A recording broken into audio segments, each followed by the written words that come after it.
Друзья, в этой части выпуска я предлагаю поговорить о политической ситуации, которая, с моей точки зрения, в последнее время немножко обострилась. Вот сегодня было принято заявление Народного собрания, очередное заявление, обвиняющее Кишинев в ущемлении полномочий. И с моей точки зрения, это попытка, скажем так, сместить акценты и увести внимание общественности от того, что в Гагаузии, фактически правит Илон Шор, но это вполне возможно только мое мнение. Об этом я предлагаю поговорить с депутатом парламента Республики Молдова Уазу Нантой. Господин Нантой, приветствую вас. Здравствуйте.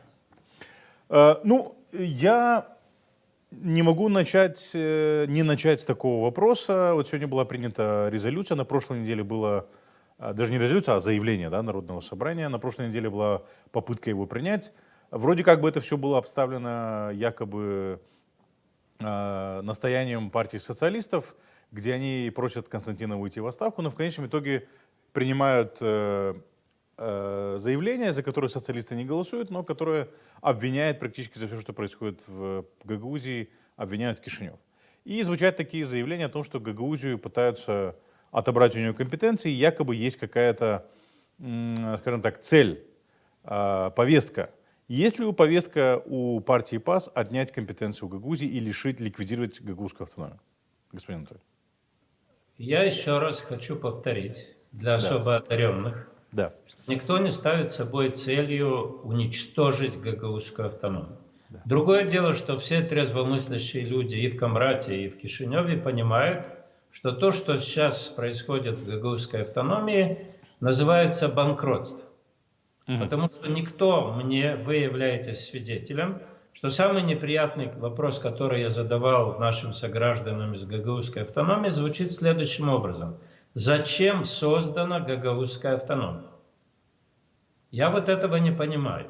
Потому что поступления из центрального бюджета идут, ни о каком там геноциде речи нет. И всегда удобнее свалить на кого-то собственную, скажем так, не то что некомпетентность, а собственную аморальность. Потому что, с одной стороны, в том же Народном собрании есть депутаты, которые обращают внимание, что, уважаемые, Илон Шор осужден молдавским судом за мошенничество и за причастие к краже миллиардов. Уважаемые, Илон Шор входит в список, против него ввели санкции страны Евросоюза, Соединенные Штаты. Это Тарнавский еще не заявлял, да, совершенно верно. Я не буду там указывать, кто что заявлял. Но с другой стороны, мы видим, что этот же состав Народного собрания учредил исполком, да, который, оказывается, по указанию Илона Шора, какая-то супер-пупер консультационная группа там составляла из самых блестящих умов современности, да. И мы видим, как тот же Дмитрий Константинов, и не только он, летали в Израиль. Мы видим, что это так называемый башкан Евгения Гуцул, который кто-то называет ее табуреткой, я считаю, что я более называю элегантно кукла Илона Шора, значит, послушно исполняет, играет роль куклы при Илоне Шоре, да? И при этом обвинять Кишинев, это, конечно, надо быть очень циничным и очень безответственным, если говорить о том, что в нормальном состоянии и Башкан Гагаузии, и Народное собрание, и исполком должны заниматься исполнением своих обязанностей и заботиться о решении проблем наших сограждан, проживающих в гагаузской автономии. И не в последнюю очередь для этого необходимо поддерживать и диалог с центральными властями. Я здесь хочу подчеркнуть еще один очень важный момент.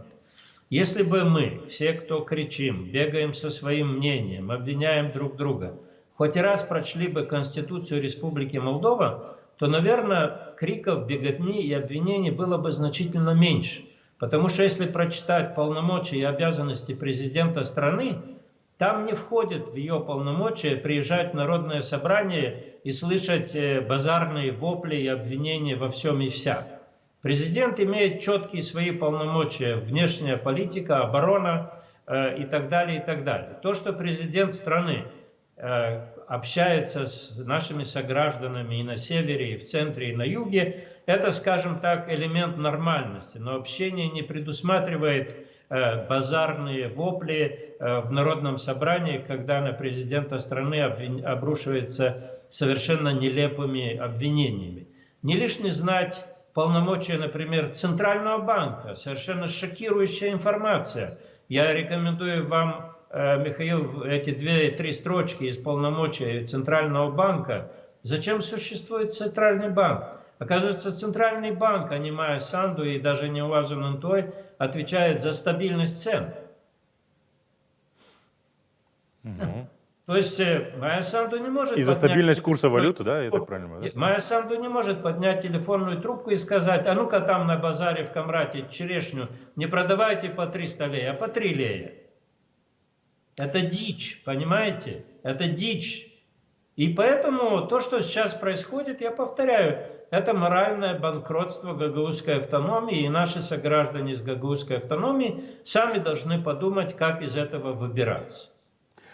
Я сейчас задам еще один вопрос, для того, чтобы, интересно услышать ваше мнение. Извините за, может быть, этот вопрос, но после этого задам достаточно серьезный вопрос, который меня толкнуло в том числе ваше рассуждение сейчас. Народное собрание обвинили парламент в том, что запретили депутатам доступ в парламент. Насколько это соответствует действительности? Дело в том, что я не знаю, я от вас слышу. Другое дело, это уже они оставили это, потому что в первом варианте декларации, которую господин Лечу зачитал на прошлой неделе... Я хочу сказать следующее, что я депутат парламента Республики Молдова. Сегодня у меня были люди из гагаузской автономии. Сегодня у меня были молодые журналисты из Польши. Да? Процедура очень стандартная.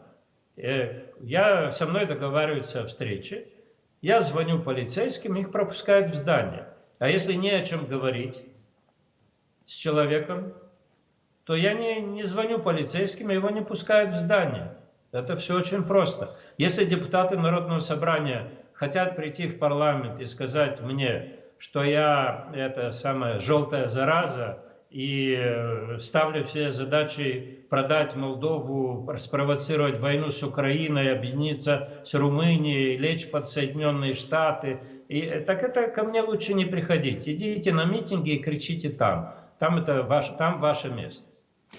Если встречаться, так надо постатейно, спокойно обсуждать проблемы и варианты их решения, а не переплевываться через забор.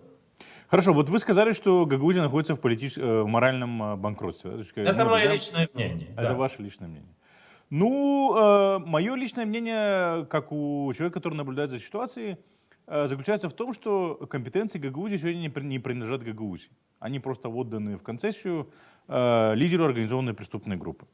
И если гагаузская автономия и жители Гагаузии не могут защитить гагаузские компетенции и допускают, чтобы эти компетенции были переданы в концессию лидеру организованной преступной группы, то что в этом случае должны делать центральные власти для того, потому что эти компетенции используются против Республики Молдова? Что должны делать власти Республики Молдова для того, чтобы не допустить этого, с вашей точки зрения?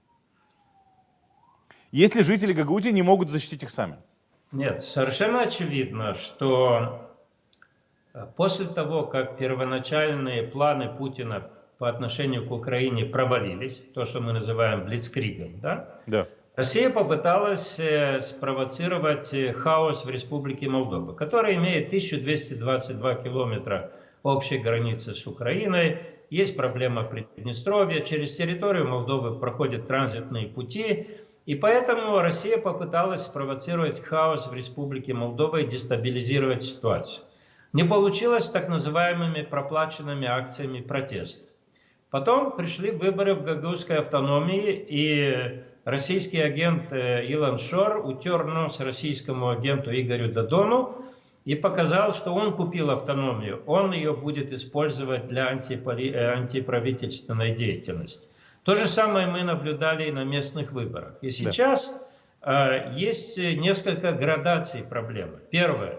Если, как говорится, не дай бог, люди из автономии, я имею в виду Народное собрание, я имею в виду исполком, я имею в виду наших сограждан в первую очередь, если они пойдут на поводу Илона Шора, если он попытается использовать автономию для дестабилизации ситуации в самой Республике Молдова.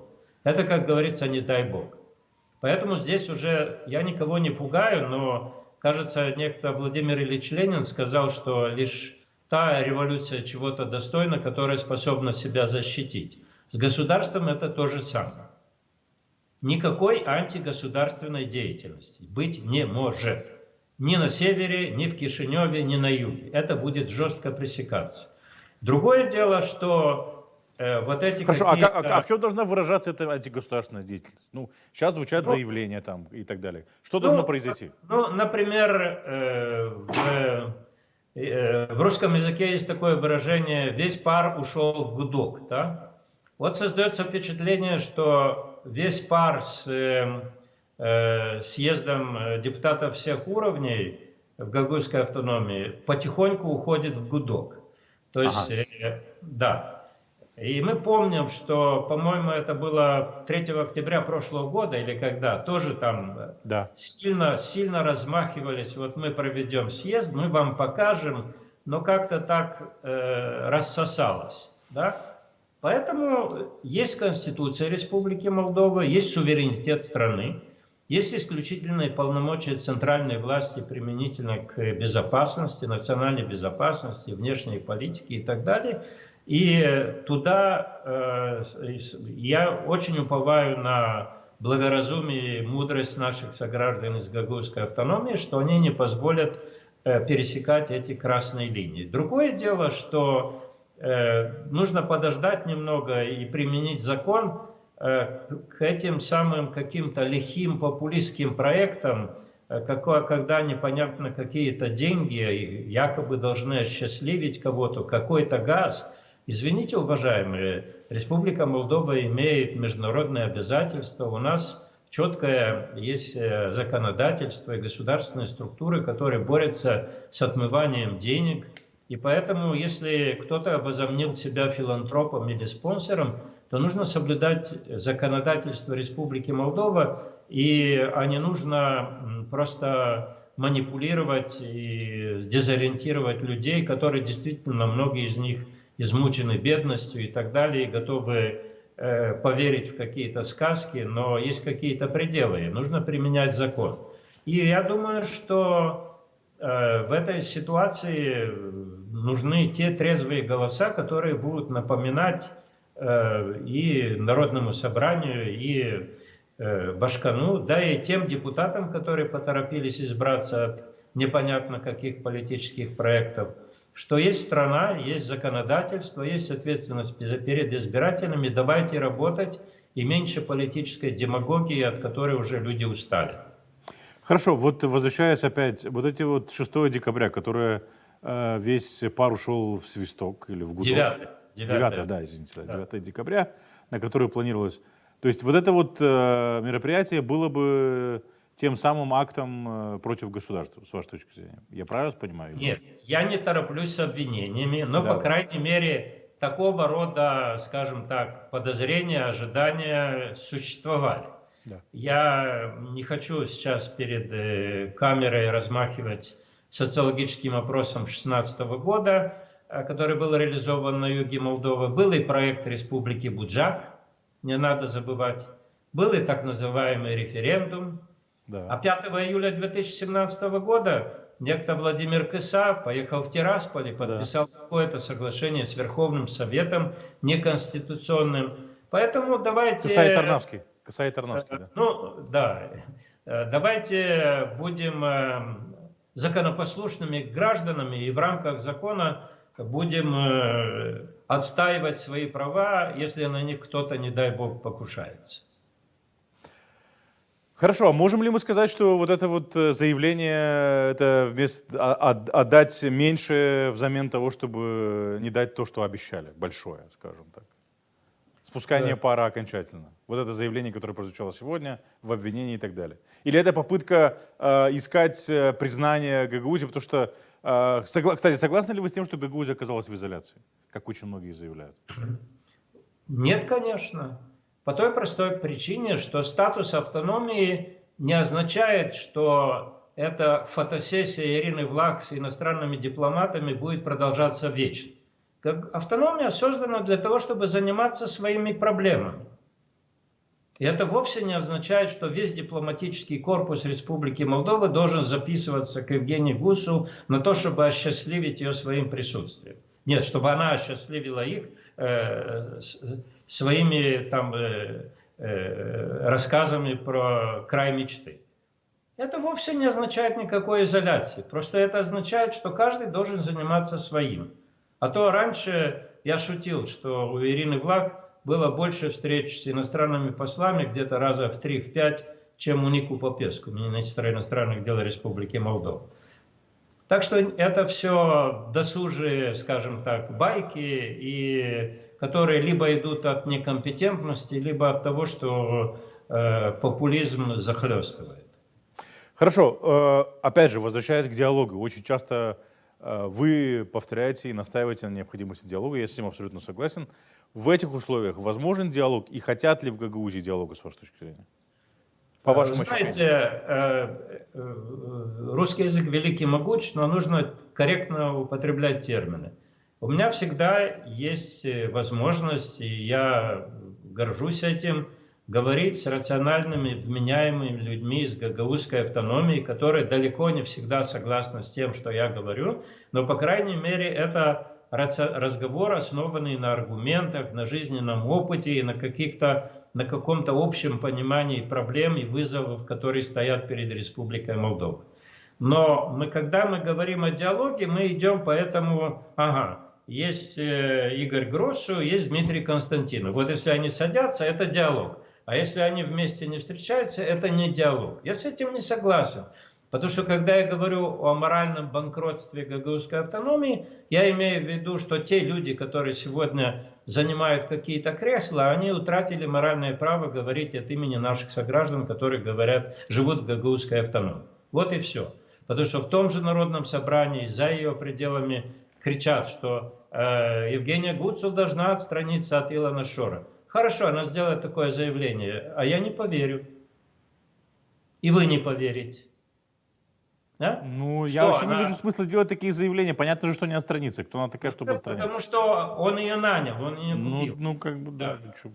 Да. Поэтому я и говорю, что для того, чтобы состоялся диалог, должны быть репрезентативные люди с обоих сторон, не обязательно которые занимают должности, но чье мнение должно быть услышано как в гагаузской автономии, так и в Кишиневе. Потому что одна из, скажем так, то, что меня расстраивает, как гражданина этой страны, то, что мы с вами знаем, что далеко не все люди в гагаузской автономии разделяют то, что происходит в Народном собрании, то, что говорит Евгения Гусул, но их голос как-то слабо слышен или совсем не слышен. А это ненормально. Согласен. Ну хорошо. Готов ли Кишинев идти на то, чтобы менять ситуацию таким образом, чтобы их голос был услышан в парламенте, в Народном собрании? Во-первых, я опять выскажу свою личную точку зрения. Да, конечно. Я интересовался проблемами консолидации молдавского общества задолго до того, как стал депутатом парламента. Да. И есть еще, не буду называть фамилии, но еще в 2002 году я написал, как-то сейчас по-румынски, по-русски называется policy paper, исследователь по статусу гагаузской автономии, которое было презентовано в Институте публичных политик, и которое вызвало тогда большой интерес и диалог. Когда? 2002 год, 21 год назад, понимаете? Да.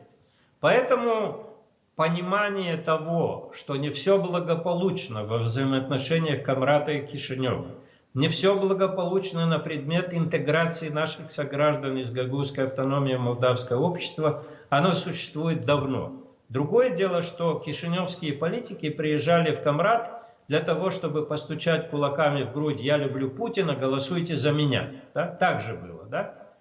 А если мы хотим говорить о диалоге, то мы должны понимать, что нужны конкретные действия, даже если не трогать тот закон, который якобы Библия, да, 23 декабря 1994 года. Есть очень много для поля деятельности, для того, чтобы наши сограждане из гагаузской автономии не чувствовали себя в противопоставлении ко всему обществу. Я уже, кажется, вам в приватной беседе говорил, что на одном телевизионном канале из Гагаузии видел про бизнес. И дама, которая занимается черешнями, которая купила линию в Голландии, которая экспортирует в Евросоюз, она говорила абсолютно вменяемые, нормальные вещи. И дело было не в том, что она из гагаузской автономии, а дело в том, что такие вменяемые, нормальные вещи мы не слышим от представителей Народного собрания, не говоря уже о том, который называет себя Башканом. Ну вот, да. И поэтому нам нужен диалог, нам нужно общение. Пусть там сидят в Народном собрании и кричат. Мне очень нравятся эти заявления, скороговорка «я вас уважаю», а дальше идет... Да. Я разделяю ваше обеспокойство, но... Да. Пусть там они занимаются этим. Нам нужен диалог и молодежи, и бизнес, и культура, и спорт. Потому что это самый эффективный метод решения устранения недоразумений, когда люди смотрят в глаза друг другу и общаются друг с другом. Господин Анатолий, я благодарю вас, что пришли к эфиру, прокомментировали ситуацию. Будем рады видеть вас еще. Спасибо большое. Всего хорошего. До свидания.